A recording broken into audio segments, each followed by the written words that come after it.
그 서구의 유명한 신학자가 쓴 책은 아니고요. 이름도 생소하고 낯선 남미 출신의 한 목사님이 쓴 책인데 제목이 제자입니까? 라는 책이었습니다. 이 책이 워낙 그 한국 교회에 미친 영향이 크기 때문에 여러분 가운데서 이 책을 읽으신 분들도 많이 계실 텐데, 저자가 후안 카를로스 오르티즈라고 하는 그런 아르헨티나 출신의 목사님입니다. 제자됨에 대한 책이었는데, 그때까지만 해도 그 한국 교회에서 제자란 말을 많이 사용하지 않았습니다. 제자라는 말보다도 그 성도 혹은 교인 혹은 신도 이런 말들이 익숙했습니다. 교회를 구성하는 멤버로서 교인 혹은 교회 다니는 사람, 믿는 사람이라고 하는 의미에서 신도 또 성도 이런 말이 자주 사용됐는데, 이 제자입니까? 라는 책은 성도는 단순히 교회 다니는 사람이 아니라 그리스도의 제자이어야 한다, 이 내용을 주장한 것입니다. 성도는 단순히 교회 다니는 사람이 아니라 그리스도의 제자이어야 한다. 여러분, 놀랍게도 신약 성경만 따지고 본다면 제자라는 말이 300번 이상 나옵니다. 그런데 우리가 자주 사용하는 그리스도인이라는 말은 딱 3번밖에 안 나옵니다. 그럼에도 불구하고 그리스도인이라는 말을 많이 사용하고 또 교인이라는 말을 사용하고 신도라는 말을 사용하지, 제자라는 말은 그때까지 익숙하지 않았습니다. 물론 지금은 제자라는 말이 굉장히 많이 사용되어집니다. 그러나 1980년대 후반만 가더라도 제자라는 말은 그렇게 널리 사용되지 않았습니다. 이 제자입니까? 라는 책에서 그 후안 카를로스 오르티즈가 제자는 한마디로 정의했는데, 그거는 내가 복음을 믿는 사람이 아니다. 제자는 내가 복음을 믿는 사람이 아니다. 즉 성경에는 마태, 마가, 누가, 요한복음이 있지만 내가 복음은 없다. 그런데 많은 사람들이 내가 복음을 믿고 있다. 그건 제자가 아니다. 그리고 제자됨의 제1법칙은 복종이다 그랬어요. 사교 클럽에서는 복종할 필요가 없다. 하지만 복종 없는 성장은 있을 수 없다 라고 해서 그리스도께 복종하고 그리스도의 제자로 사는 것을 강조를 했습니다. 오늘 본문에 보면 부활하신 주님께서 제자들에게 명령하신 말씀이 기록되어 있습니다. 우리가 잘 아는 말씀입니다. 주님의 유언과도 같은 말씀인데, 가서 모든 족속으로 무엇을 삼고 제자를 삼고 세례를 주고 분부한 모든 것을 가르쳐서 지키게 하라. 이게 주님의 유언 같은 명령이고, 이보다 더 귀한 명령은 없다. 그래서 사람들이 이것을 지상 명령이라 그렇게 얘기합니다. 오늘 우리는 이 말씀을 통해서 제자가 어떤 존재이고, 그리고 제자는 어떤 사람인가를 깨달을 수 있고, 또한 이 말씀을 통해서 우리가 어떠한 제자인가, 어떠한 사람인가를 발견할 수 있습니다. 그래서 오늘 저와 여러분이 짧은 시간에 말씀의 제목처럼 제자됨의 3단계에 대해서 같이 생각해 보도록 하겠습니다. 첫 번째는 제자됨의 첫 단계는 뭐냐? 인정하는 단계예요. 인정. 내가 제자라는 사실을 나 자신이 인정하고 사는 것입니다. 즉 자신이 세상 사람이 아니라 부르심을 받았고, 그리고 주님의 제자로서 주님을 닮은 사람으로 살아야 될 사람이라는 것을 인정하고 또 인식하는 것입니다.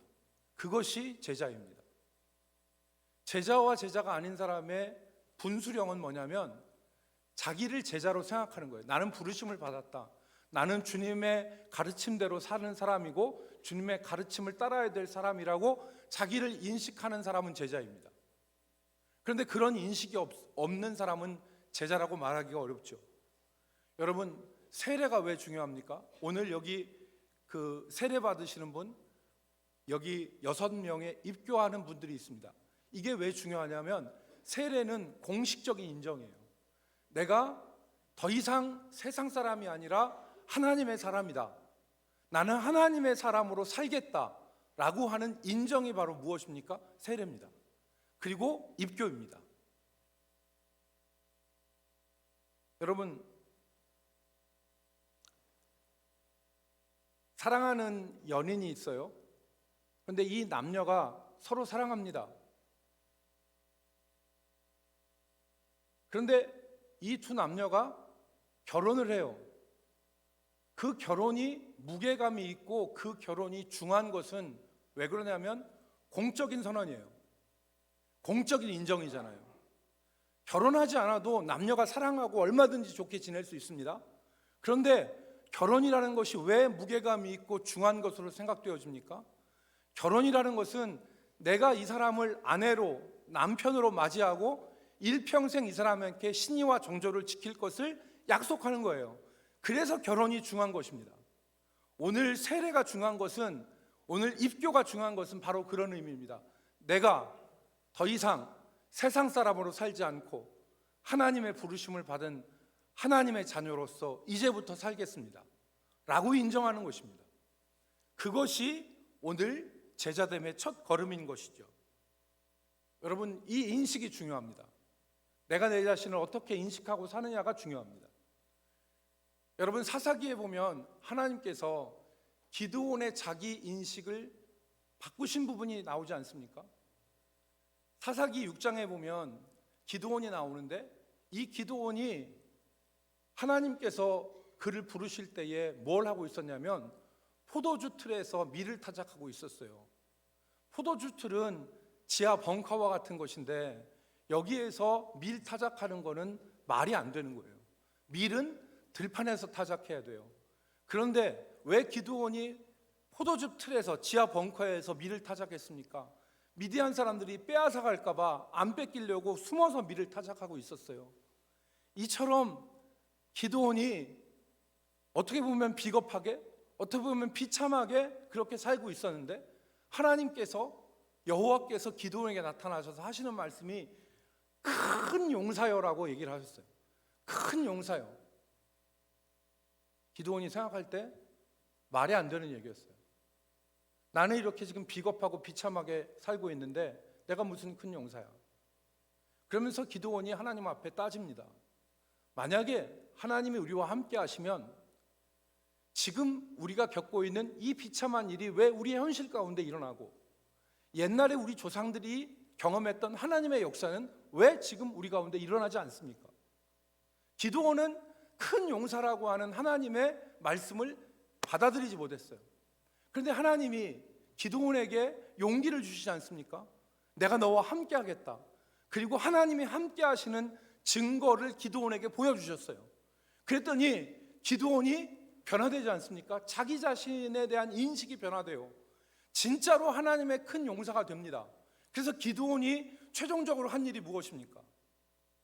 300명 데리고 해변에 모래와 같이 많은 적진 사이를 밤에 항아리에다가 횃불 담아서 한 손에는 칼과 한 손에는 나팔을 들고 그리고 적진을 향해서 단 300명만 들어갑니다.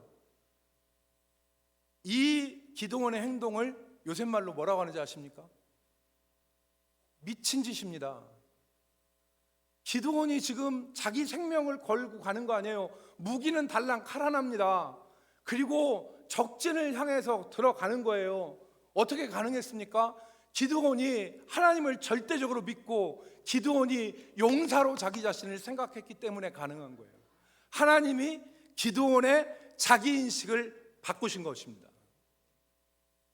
여러분, 그래서 로마서 저 유명한 6장 11절에서 바울 사도가 죄와 싸우는 주의 백성들에게 권면하죠. 뭐라고 권면합니까? 너희 자신들 자기 인식을 변화시켜야 된다. 로마서 6장 11절에 뭐라고 했습니까? 이와 같이 너희도 너희 자신을 죄에 대하여는 죽은 자요 그리스도 예수 안에서 하나님에 대하여서는 산 자로 여길지어다 그랬어요. 죄에 대해서는 나는 죽었다, 하나님에 대해서는 나는 살았다, 이렇게 여기라는 겁니다. 여기서 여긴다는 말이 중요한데, 여긴다는 말은 생각하라, 인식하라, 그리고 좀 더 확실한 표현은 카운트해라, 세라, 셈하라, 그런 뜻입니다. 우리 자신을 죄에 대해서는 죽은 자요, 하나님에 대해서는 산 자로 셈해라, 인식해라. 우리가 만약에 우리 자신을 나는 세상 사람이야, 나는 죄의 사람이야, 나는 마귀의 사람이야, 이렇게 생각하면 죄가 우리를 한번 툭 치면 그 죄를 거부하지 않습니다. 당연히 조그만 유혹만 하더라도 덥석 물어요. 그러나 우리가 우리 자신을 나는 부르심을 받은 사람이야, 하나님의 제자야, 주님의 제자야, 나는 죄에 대해서는 죽었고 하나님에 대해서는 산 자야 라고 생각하면 죄가 우리를 툭 쳐도 우리는 그 죄를 저항합니다. 우리는 그 죄에 대해서 이길 수가 있는 거죠. 그래서 더 이상 죄의 종이 아니라 의의 종으로, 더 이상 과거에 죄 짓는 것을 즐거워하는 것이 아니라 그 죄 짓는 것을 부끄럽게 여기는 사람으로 변화되어지는 것입니다. 여러분, 그래서 로마서 6장 21절 말씀을 보시면 이렇게 기록을 했어요. 여기 안 나옵니다. 로마서 6장 21절을 제가 읽어드릴게요. 너희가 그때에 무슨 열매를 얻었느냐? 그때는 죄악 가운데 있을 때요. 너희가 그때에 무슨 열매를 얻었느냐? 이제는 너희가 그 일을 부끄러워하나니 이는 그 마지막이 사망입니다. 옛날에 죄 짓고 살았던 그때를 그리워하는 게 아니라 부끄러워한다는 거예요. 이게 무슨 말입니까? 죄에 대해서 돌아섰다는 거죠. 죄에 대해서 돌아선 거예요. 죄에 대해서 관계없는 사람이에요. 그 증거가 어디 있습니까? 그 원인이 6장 11절에 있어요. 이제는 너희 자신을 죄에 대해서는 죽은 자요, 그리스도 예수 안에서 하나님에 대해서는 산 자로 여길지어다, 셈할지어다. 여러분, 오늘 저와 여러분은 부르심을 받아서 주님의 제자로서 살아가는 것을 굳게 확신하기를 주의 이름으로 축복합니다. 그것이 제자됨의 첫 번째입니다. 나는 하나님의 사람이다. 나는 주님의 제자다. 오늘 세례받고 입교하시는 분들, 그리고 학습 서시는 분들 이 자리에 계신데, 이제는 세상 사람이 아니라 나는 그리스도의 사람이고 주님과 연합한 사람이고 주님의 사람이라고 자신을 생각하시기를 주의 이름으로 축복합니다. 두 번째는, 제자담의 두 번째 단계는, 첫 번째는 자기를 인정하는 것이고 내가 주님의 제자라고 인정하는 것이고, 두 번째는 실천의 단계입니다. 행하는 것입니다. 가르침을 받고 가르침대로 행하는 단계입니다. 그게 제자의 모습입니다. 예수님께서는 오늘 내가 분부한 모든 것을 가르쳐 지키게 하라, 이게 제자의 모습이죠. 가르침을 받고 가르침대로 행하는 것. 여러분, 제자는 따라합시다. 가르침을 받는 사람이다. 제자는 어떤 사람이다? 가르침을 받는 사람이다. 자신이 살아온 방식과 틀과 생각을 버리고 스승의 삶의 방식과 삶을 따르는 사람이 제자입니다. 여러분, 안 그렇습니까? 어떤 사람이 뭘 배워요? 지난번에 신방 갔더니 그런 말을 하시더라고요. 어떤 사람이 그 식당을 운영하는데 그 레시피를 돈 1,000만 원 주고 가서 한 달 동안 배웠대요.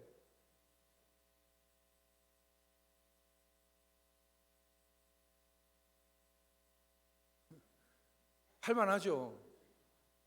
지금은 반석동에서 아주 잘 된대요, 식당이. 제가 가니까 그 신방하다가 식사를 대접해서 그 집에 갔거든요. 그랬더니 그분이 군에 중령으로 예편한 분인데 자기 모든 거 다 내려놓고 가서 1,000만 원 주고 가서 식당 레시피 배운다고 가서 한 달 동안 배웠대요.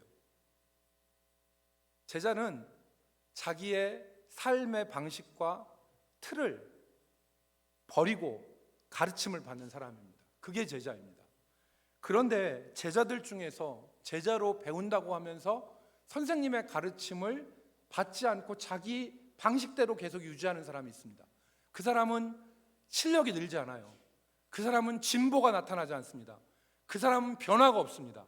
그런데 예수 믿는 사람 중에서 이런 사람이 있어요. 가르침을 전혀 받지 않습니다. 그 사람은 제자가 아닙니다. 여러분, 어떤 사람이 예수님이 자기의 요구를 들어주고 자기의 소원을 들어주고 자기의 상처와 아픔을 치료하셔 주시기를 바라는 마음만으로 예수를 믿는다면 그 사람은 진정한 제자가 아닙니다. 생각해 보십시오. 내가 예수님께 나오는데 예수님이 내 소원을 들어주시기를 바라요. 그리고 예수님이 내 아픔과 상처를 어루만지시고 치료해 주시기를 바라요. 이 사람을 제자라고 할 수 있습니까? 엄격하게 말하면 이 사람은 고객입니다. 내가 돈이나 어떤 대가를 지불하고 내 요구를 들어주고 내 필요를 채워주기를 바라는 사람은 고객이지 제자가 아닙니다. 오늘 대한민국의 한국교회의 많은 성도들이 예수를 그렇게 믿고 있습니다. 안타까운 것은 제자는 뭐냐면 주의 가르침을 받고 그 가르침에 따라서 내 삶의 방식과 내 생각의 틀을 버리고 주님의 삶의 방식과 주님의 가르침을 받아 사는 사람이 제자입니다. 그럴 때 주님의 역사가 나타나는 것입니다. 그래서 예수님께서 오늘 말씀하신 것이 내가 분부한 모든 것을 따라합시다. 가르쳐 지키게 하라. 가르쳐 지키게 하라. 가르침을 받는 사람입니다. 또한 지키는 사람입니다. 그것을 지키는 사람이에요. 가르친 대로 지켜 사는 것입니다. 이 지킴, 행함에 있어서 중요한 것은 완전한 순종, 온전한 행함입니다. 반만 행하거나 부분적으로 행하면서 주님을 따르는 제자라고 생각하지 말고 죄에서 돌아서라고 말씀하셨으면 온전히 돌아서야 됩니다. 하나님이 말씀하셔서 끊으라고 하면 반만 끊고 반은 붙잡고 있는 게 아니라 온전히 끊어야 됩니다. 그게 제자입니다. 여러분, 예를 하나 들겠습니다. 어떤 사람이 암이 걸렸습니다. 폐암이 걸렸습니다. 그런데 이 사람에게 의사 선생님이 뭐라고 했냐면, 환자분, 지금 당신은 위험한 상황이니까 금연하고 금주하십시오. 그렇게 얘기를 했어요. 그런데 이 사람이 금연하고 금주를 해야 되잖아요. 해야 돼요, 안 해야 돼요? 해야 돼요. 그래 살아요. 그런데 이 사람이 어떻게 생각했냐면, 의사 선생님이 금연하고 금주하라고 했으니까 내가 하루에 담배 한 갑을 펴, 일주일에 술을 엿새를 먹어. 그런데 이 사람이 어떻게 하기로 생각했냐면, 그래 하루에 반 갑만 피겠어, 담배는. 그리고 술은 일주일에 3일만 먹겠어, 절반 딱 쳐서. 그래서 일주일에 3일 술 먹고 하루에 담배 반 갑 펴요. 이 사람에게 치료를 기대할 수 있겠습니까? 없죠. 이 사람 금주한다고 하고 금연한다고 하지만 반만 담배 피고 반만 술 먹어도 이 사람은 치료를 기대할 수 없는 거예요. 주님께서 우리에게 말씀하신 거 있으면 온전하게 순종해야 되는 거예요. 그게 제자입니다. 너 도둑질하는 거 끊어, 너 못된 거 끊어 했을 때 온전히 돌아서야 되는 것입니다. 그게 가르침을 받고 행하는 제자의 모습입니다. 여러분, 생소하실 수도 있겠는데 피아니스트 중에 임윤찬이라는 사람이 있습니다. 임윤찬이라는 사람이. 이 사람이 올해 나이가 몇 살이냐면은 20살이에요. 20살인데 재작년 2022년에 방송실 혹시 임윤찬 사진 좀 띄워주세요. 앳돼 보이죠? 굉장히 앳돼 보입니다. 20살, 올해 20살입니다. 그런데 2022년에 북미에서 최고 권위를 가지고 있는 반 클레이 반 피아노 콩쿠르에서 이 사람이 60년 역사 이래로 최연소 16살로 우승을 했습니다. 그러니까 피아노계에서는 임윤찬 지금 열광합니다. 임윤찬을 열광해. 임윤찬이 18살에 그때 피아노를 친 영상이 있는데 사람의 마음을 모두 다 뺏어가요. 저는 피아노는 잘 모르는데 와, 정말 이 대단한, 그리고 전문가들이 얘기할 때 뭐라고 얘기하냐면 지금 이 세계에서 임윤찬 같이 피아노 치는 사람은 단 한 사람도 없다. 그 정도예요. 이제 이 임윤찬이 그 한국예술종합학교, 우리가 한예종이라고 부르는 거기 출신인데 오늘 있기까지 선생님이 있었대요. 손민수라고 하는 선생님이 있었는데 이 선생님을 자기의 그 절대적인 분이라고 그렇게 얘기를 해요. 그런데 이 선생님 손민수 피아니스트, 이분도 지금 사진에 나오는데 대단한데, 이 사람이 뭐라고 임윤찬을 칭찬하냐면 이 손민수라는 사람의 사사 기법이 정말 독특하답니다. 이 손민수라고 하는 사람은 피아니스트를 그냥 음만 정확하게 치고 틀리지 않는 음악 기술자가 피아니스트가 아니다. 피아니스트는 곡을 이해하고 해석하고 그리고 그것을 전달하는 예술가이다라는 생각을 가지고 이 손민수가 미국에서 공부할 때 세계적인 유명한 피아니스트한테 사사받았는데 그 사람이 건반 위의 철학자라고 하는 별명을 가졌대요. 그래서 이 사람은 인문학을 굉장히 강조한대요.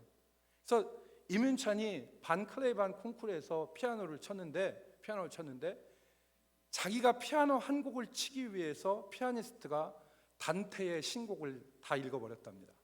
거의 외우다시피 할 정도였대요. 그러니까 이 피아노 곡을 해석하기 위해서 단테의 신곡을 읽고 외울 정도로 읽어봤다는 거예요. 그런데 이 손민수 선생님이 임윤찬을 칭찬하는데 뭐라고 칭찬하냐면, 윤찬이는 내가 무슨 말을 해도 내가 한 말은 그대로 다 행하는 애예요. 책을 한 권 소개하잖아요. 그럼 앞에서 이 임윤찬이가 피식 웃어도 다음에 선생님을 만날 때는 반드시 그 책을 읽어온대요. 그래서 선생님이 얘기한 것이 왜 권했는지를 안다고 합니다. 그러니 그런 실력이 나온 게 아닐까 그런 생각을 합니다. 여러분, 제자는 어떤 사람이냐면 가르침을 받고 그 가르침을 행하는 사람이에요. 그 사람이 진짜 제자입니다.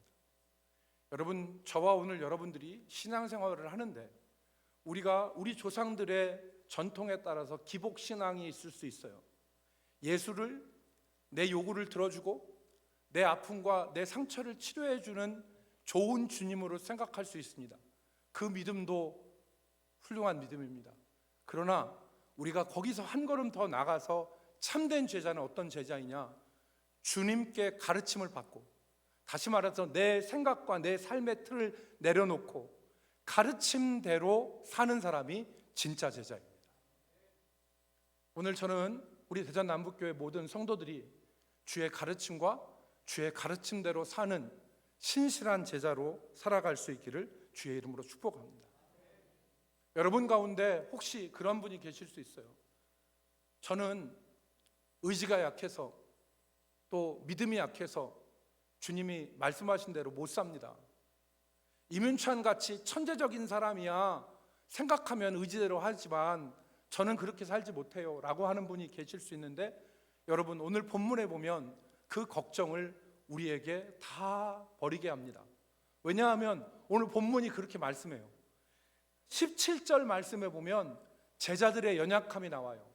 주님께서 너희는 가서 모든 족속으로 제자를 삼고 아버지와 아들과 성령의 이름으로 세례를 주고 내가 분부한 모든 것을 가르쳐 지키게 하라. 이 말씀을 누구에게 주셨냐? 사명감이 충만한 제자들에게 주신 게 아니에요. 오늘 17절 말씀을 읽어보겠습니다. 여러분, 17절에는 제자들의 연약함에 대해서 기록하고 있습니다. 17절 같이 읽겠습니다. 예수를 배웠고, 시작. 예수를 배웠고 경배하나 아직도 의심하는 사람들이 있더라. 여기 의심하는 사람들은 누구입니까? 제자들입니다. 제자들은 아직도 의심했어요.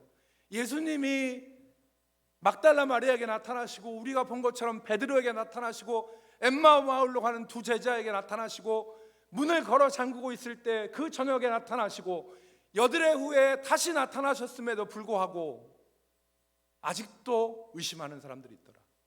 연약한 거죠. 그런데 그 연약함을 극복할 수 있는 방법이 나와 있습니다. 그게 뭐냐면 주님이 오늘 말씀하신 거예요. 오늘 우리 본문을 주의 있게 읽으면 주님께서 하늘과 땅의 모든 권세를 내게 주셨으니 그랬어요. 누가? 아버지가 하늘과 땅의 권세를 모두 내게 주셨으니, 그리고 하시는 말씀이 볼지어다 세상 끝날까지 내가 너희와 항상 함께 있으리라 말씀하셨어요.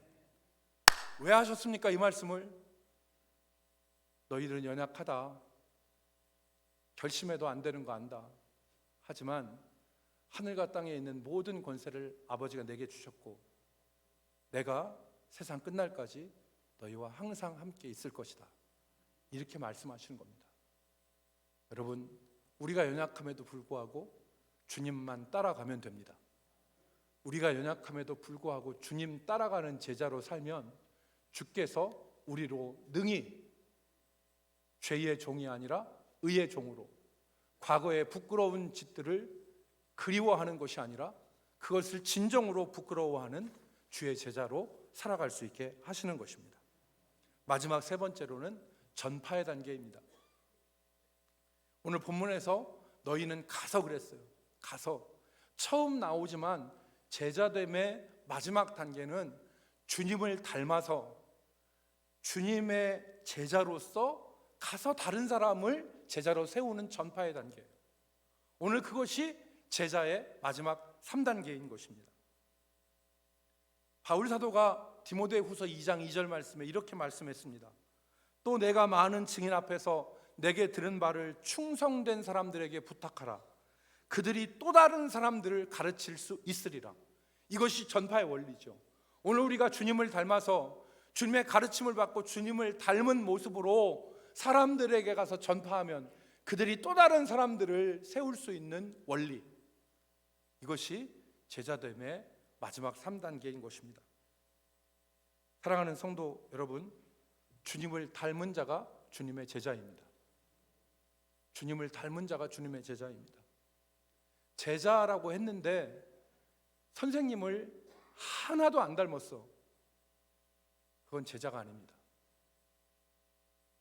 주님을 닮은 자가 주님의 제자입니다. 예수를 믿는 목표가 우리가 예수 믿고 성공하고 출세하는데 예수 믿는 목표를 둬서는 안 됩니다. 예수 믿는 목표는 우리가 주님을 닮고 그리고 주님과 같이 되는 것, 이게 예수 믿는 목표가 되어야 됩니다. 예수 믿는 목표는 우리가 주님을 닮아 주님과 같이 되는 것이 예수 믿는 목표가 되어야 되는 것입니다. 사랑하는 성도 여러분, 말씀을 마치겠습니다. 주님은 우리가 제자로 살아갈 것을 원하십니다. 단지 교인이나 단지 고객으로서 우리가 신앙생활하는 것을 원치 않으시고 우리의 삶의 방식과 틀이 변화되어지고 주님을 닮은 제자로서 살아가기를 주님이 원하십니다. 우리 모두 신실한 주님의 제자로 살아가기를 주의 이름으로 축복합니다. 기도하겠습니다. 거룩하신 하나님, 오늘 하나님께서 우리에게 원하시는 것이 무엇인지를 우리가 같이 말씀을 통해서 확인하였습니다. 내가 주님을 따르는 자로 마음 먹게 하시고 내가 주님의 가르침을 받게 하시고 주의 가르침대로 살게 하여 주시옵시며 주님을 닮아 주님의 보내심을 받은 자로서 살아가게 하여 주시옵소서. 우리의 신앙에 큰 변화가 있게 하시고 주님이 우리를 붙들어 주실 것을 간절히 바라와서 예수님의 이름으로 기도 올리옵나이다. 아멘. 우리가 이 시간에 학습 세례식을 거행하도록 하겠습니다. 어제 학습 세례 문답식을 가졌는데 세례 받으시는 분이 1분, 그리고 입교 대상자가 6명, 유아 세례 1명, 학습 받으시는 분이 2명입니다. 제가 호명할 때에 대답하고 그 자리에서 일어나시기를 바랍니다. 세례 대상자 김현태 성도님, 자리에서 일어나시기 바랍니다. 입교 대상자 김정현 학생, 박태현 학생, 전은찬 학생, 전은혁 학생, 정서율 학생, 조단의 학생, 그리고 유아 세례 이태성 최고야 부모님 아들입니다. 이예준, 차례에서 일어나시기 바랍니다. 학습 대상자 김진숙 성도님, 그대로 앉아 계십시오. 일어설 수 있으십니까? 그리고 이혜숙 성도님, 어제 여러분에게 문답하였지만 우리 온 성도들이 있는 가운데서 여러분들의 신앙을 고백하는 시간을 갖도록 하겠습니다. 제가 묻는 말에 동의하시면 예라고 대답을 하시기 바랍니다. 여러분은 천지 만물을 창조하시고 그것을 홀로 주장하시는 하나님을 진심으로 믿으십니까? 여러분은 예수님이 우리 죄를 대신하여 십자가에 못 박혀 죽으신 구주이심을 믿습니까? 여러분은 하나님의 말씀인 성경을 힘써 배우며 그 말씀대로 살기 위해 힘쓰시겠습니까? 여러분은 주의를 거룩히 지키며 예배를 드리고 힘써 기도하고 말씀을 보며 선한 일을 행하기에 힘쓰도록 작정하십니까? 마지막으로 묻겠습니다. 여러분은 이 교회의 다스림과 치리에 복종하고 그 거룩함과 화평함을 이루도록 힘쓸 것을 다짐하십니까? 이제 제가 세례를 베풀도록 하겠습니다. 김현태 성도님 앞으로 나오시고 뒤에 유아 세례 하도록 하겠습니다.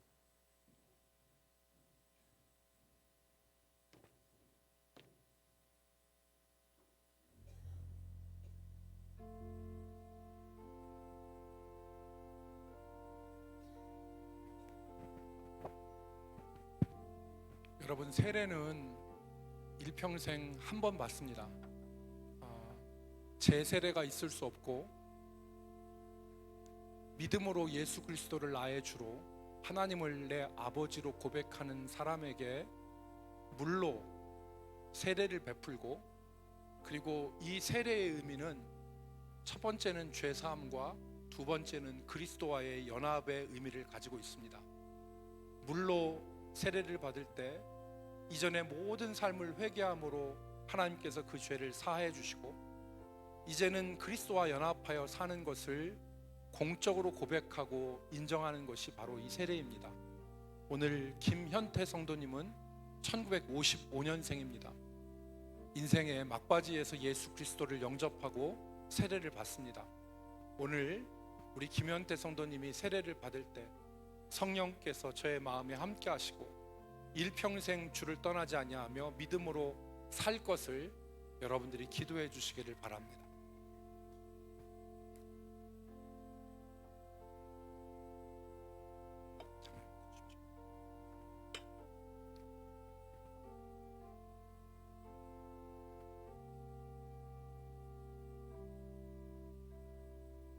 내가 예수를 믿는 아들 김현태에게 성부와 성자와 성령의 이름으로 세례를 주노라.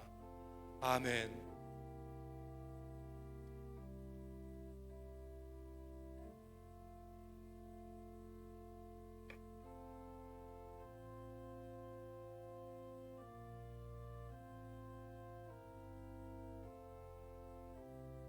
우리 예준이는 이제 돌이 지나고 아직 2살이 되지 않았는데 그 부모님이 폴란드에 4년 동안 가 있고 왔다 갔다 하면서 아이가 태어났습니다. 그래서 오늘 우리 교회에서 유아 세례를 받게 되었습니다.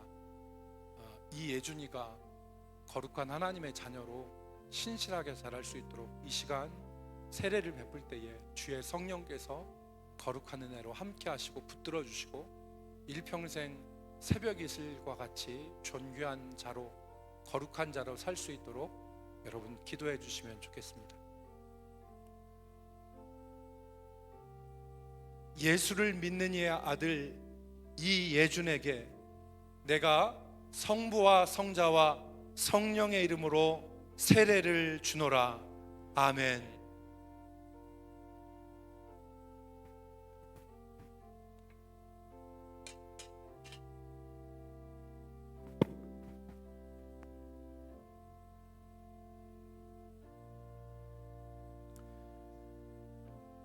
다 함께 기도하겠습니다. 거룩하신 하나님, 오늘 우리 교회에 자신이 하나님의 사람임을, 예수의 사람임을 고백하는 김현태 성도님, 그리고 김정현, 박태연, 전은찬, 전은혁, 정서율, 조단희 입교자들, 그리고 어린 이예준, 그리고 학습을 서는 김진숙, 이혜숙 성도님을 주께서 붙잡아 주시고 일평생 주의 성령의 감동 가운데 살게 하시고 하나님을 내 아버지로, 예수 그리스도를 내 구주로 고백하면서 믿음 가운데 주님과 동행하는 삶을 살게 하여 주시옵소서. 우리 모든 성도들이 함께 기도하며 저들의 믿음을 위하여서 기도하게 하시고 또한 신앙의 본을 보여 저들의 믿음이 굳건하게 되어질 수 있도록 교회 가운데 은혜를 더하여 주시옵소서. 주님, 일평생 주를 떠나지 아니하는 주의 백성들 되게 하실 것을 믿사옵고 예수님의 이름으로 기도 올리옵나이다. 이제 제가 공포하겠습니다.